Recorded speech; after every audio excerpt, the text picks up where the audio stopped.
పరంగా ఒక శాస్త్రీయంగా ముందుకెళ్లాలని నా ఆలోచన. రైట్. వెంకటరెడ్డి గారు, మీరు ఇప్పుడే సజ్జల గారితో మాట్లాడారు. ముద్రగడ గారు సమయం వృధా చేసుకోకుండా ఇంటికి ఎవరిని పంపొద్దన్నారు అనేటువంటి వార్తలు వస్తున్నాయి. మీరేమో ఒక ప్రయత్నం చేస్తున్నారు.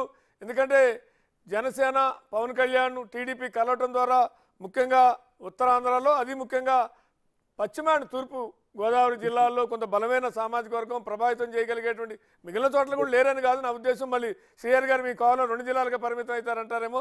సారీ, నా ఉద్దేశం అది కాదు. జనరల్గా అంటే ఆ 2 నియోజకవర్గాల్లో అధిక స్థానాలు గెలుచుకున్న వాళ్ళు రాష్ట్రంలో అధికారంలోకి వస్తారు అనే కాన్సెప్టు అనేటువంటిది ఒకటి ప్రధానంగా ఎస్టాబ్లిష్ అవుతుంది రాజకీయాల్లో చాలా సందర్భాలు. కాబట్టి మీరు ముద్రగడ గారిని రంగంలో దించడం ద్వారా ఎంతో కొంత గండి కొట్టి రెండోసారి వైనాట్ 175 లాగా రెండోసారి అధికారంలోకి రావాలని ఒక ప్రయత్నం. అది ఫలిస్తుందా? ఒక నాయకుడు చేరినంత మాత్రాన కాపులందరూ ఒక సైడ్కి మారుతారా? సాధ్యమేనా? సార్ 2009లో చిరంజీవి గారు ప్రజారాజ్యం పార్టీ తరఫున పోటీ చేశారు. ఓ పార్టీని పెట్టారు. ఆంధ్రప్రదేశ్ రాష్ట్రంలో ఉన్నటువంటి కాపులందరూ చిరంజీవి గారు వెంట నడిచారా? నడిస్తే మరి ఆయన ముఖ్యమంత్రి అయిపోయేవాళ్ళు కదా ఉమ్మడి రాష్ట్రానికి. లేదు, ఒక రెడ్డి ముఖ్యమంత్రి అయిపోయి రెడ్డి పార్టీ పెట్టేస్తే రెడ్లందరూ ఆ పార్టీకి ఓటేసేస్తే రెడ్లు ఒక్కళ్ళే ఓటేస్తే ముఖ్యమంత్రి అయిపోతారా? లేదు, ఇప్పుడు కమ్మ సామాజిక వర్గానికి సంబంధించి ఒకళ్ళు పార్టీ పెట్టారనుకోండి, ఇది మాది కమ్మ పార్టీ అనే పేరుతో పెట్టారనుకోండి, కమ్మలు ఒక్కళ్ళు ఓటేస్తే ముఖ్యమంత్రి అయిపోతారా?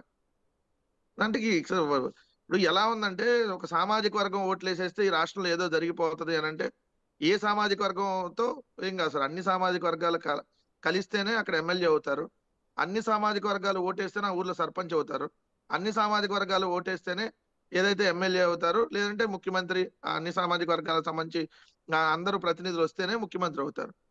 సో ఇక్కడ విశ్లేషించాల్సిన అంశం ఏంటి? మీరు చెప్పిందే ఒక కరెక్ట్. మీకు మీ వ్యక్తి మధ్యలో అంతరాయం అని కాదు, కానీ మీరు చెప్పింది 100% కరెక్ట్. కానీ అదే సందర్భంలో ఒక నాయకుడి చేతిలో ఒక సామాజిక వర్గం ఒక పాత రోజుల్లో ఏదన్నా కుల కట్టుబాటులో కులం కొంత పెద్ద నాయకుడు ఆ రకంగా బీసీలు అనగానే గౌతు లచ్చన్న ఇలాంటి ఇక్కడ శివశంకర్ లాంటి ఇట్లా ఉండేవి. ఇవాళ ఆ రకమైనటువంటి ఒక నాయకుడు చుట్టూరా ఆ కులం కానీ ఒక నాయకుడి చుట్టూరా బీసీలు కానీ ఎస్సీలు కానీ ఇలాంటి ఎవరైనా ఉన్నారా అంటే అది ఎంతవరకు?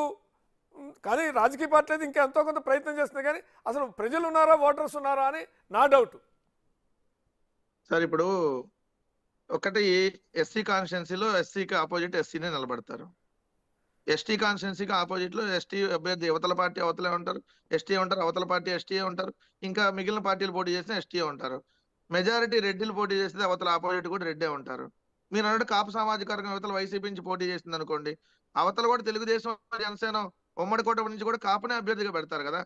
మరి ఆ ఒక్క కాపుని ఎన్నుకుంటే అంటే వైఎస్ఆర్సీపీ తరఫున కాపుని ఎన్నుకున్నారు అనుకోండి, అతను కాపు ద్రోహి అవుతాడా? లేదు, తెలుగుదేశం జనసేన కూటమి నుంచి కాపు అభ్యర్థిని అనుకుంటే వాళ్ళే నిజమైన కాపులు అవుతారా? అంటే వాళ్ళు జనసేన తెలుగుదేశం వాళ్ళు చెప్పేది ఏంటంటే ఇందా రాజ్యాధికారం అన్నారు కాపు పెద్దలు నరహరి గారు. ఏంటి సార్ రాజ్యాధికారం అంటే? ఒక ముఖ్యమంత్రి అయిపోతే రాజ్యాధికారం వచ్చేసినట్టేనా కమ్యూనిటీ మొత్తానికి? రెడ్డి ముఖ్యమంత్రి అయితే రెడ్లందరికీ రాజ్యాధికారం వచ్చేసినట్టేనా?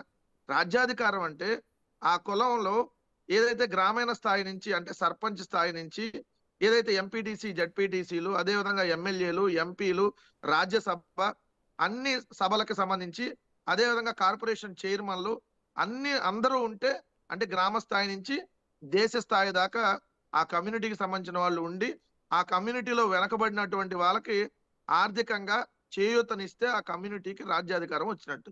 అంతే తప్ప ఒక వ్యక్తి ఆ కమ్యూనిటీకి సంబంధించి ఒక వ్యక్తి ప్రధానమంత్రి అయిపోయాడు అనుకోండి సార్. ఇప్పుడు నరేంద్ర మోడీ బీసీ అంటారు, ఆ బీసీకి రాజ్యాధికారం వచ్చేసినట్టు మొత్తం దేశం అంతా బీసీలకు రాజ్యాధికారం వచ్చినట్ట నరేంద్ర మోడీ ప్రధానమంత్రి అయితే? లేదు, మన ఒక కమ్యూనిటీ వాళ్ళు రాష్ట్రపతి అయ్యారు సార్, దేశంలో ఆ కమ్యూనిటీ అందరికి రాజ్యాధికారం వచ్చినట్ట? ఒక ముఖ్యమంత్రి అనే పదాన్ని పట్టుకొని రాజ్యాధికారం అంటున్నారు. సరే, వాళ్ళ వర్షంలో వెళ్దాం. నరహరి గారు చెప్పిన దాంట్లో ఎస్ అందరూ వేరే కమ్యూనిటీ వాళ్ళే ముఖ్యమంత్రులు అయ్యారు, అవ్వలేదు అని అంటున్నారు. మరి ఆ దిశగా మీరు ఏమైనా అడుగులు వేపిస్తున్నారా జనసేన పవన్ కళ్యాణ్తో?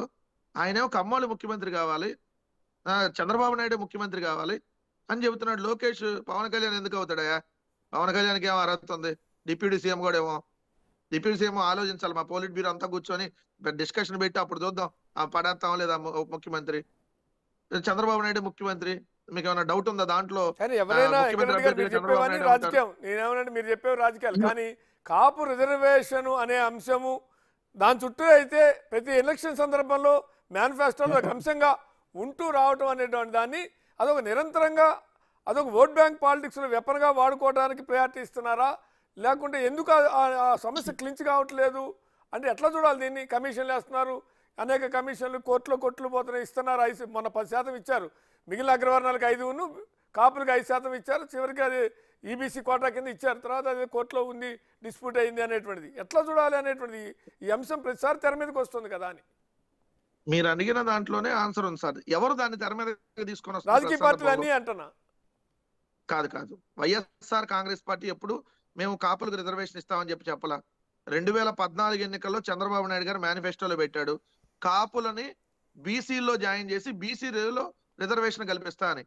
నోట్ దిస్ పాయింట్, బీసీలో రిజర్వేషన్ ఇస్తా అన్నాడు. అంటే కాపు కమ్యూనిటీని బీసీలో జాయిన్ చేస్తానంటే బీసీ ఇప్పుడు ఈ దాకా ఉంది అంటే రాజశేఖర రెడ్డి గారు ముస్లింస్ కి రిజర్వేషన్ ఇచ్చారు బీసీఈ అని పెట్టి, అంటే ఇప్పుడు ఈయన బీసీఎఫ్ అని పెట్టి కాపులకు రిజర్వేషన్ ఇస్తానని చెప్పాడు.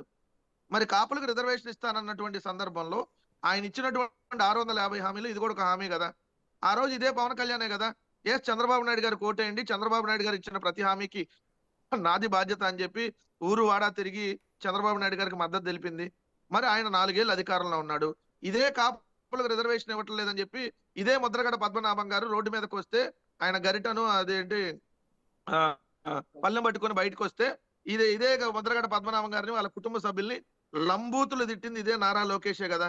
ఆ ఆడియోలు కూడా మీరు అందరూ విన్నారు కదా. ఇదే ముద్రగడ పద్మనాభం గారు ముద్రగడ పద్మనాభం గారు స్వయంగా చెప్పారు, నా కుటుంబ సభ్యులను అందరూ ఇబ్బంది పెట్టారు, బూతులు తిట్టాడు నారా లోకేష్, నేను చెప్పుకోలేని బూతుల్లో లంబూతులు తిట్టాడు అని ఆయనే చెప్పాడు.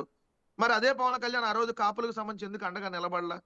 ఇప్పుడు 2019 ఎన్నికలప్పుడు కూడా మళ్ళీ కాపుల్ని ఈడబ్ల్యూఎస్ లో మేము ఇచ్చామని చెబుతున్నారు. ఈడబ్ల్యూఎస్ అంటే ఏంటి సార్? దాంట్లో కాపు, కమ్మ, రెడ్డి, వైశ్య, బ్రాహ్మణ, వెలమ, క్షత్రియ ఇవన్నీ కులాలు ఉన్నాయి కదా దాంట్లో.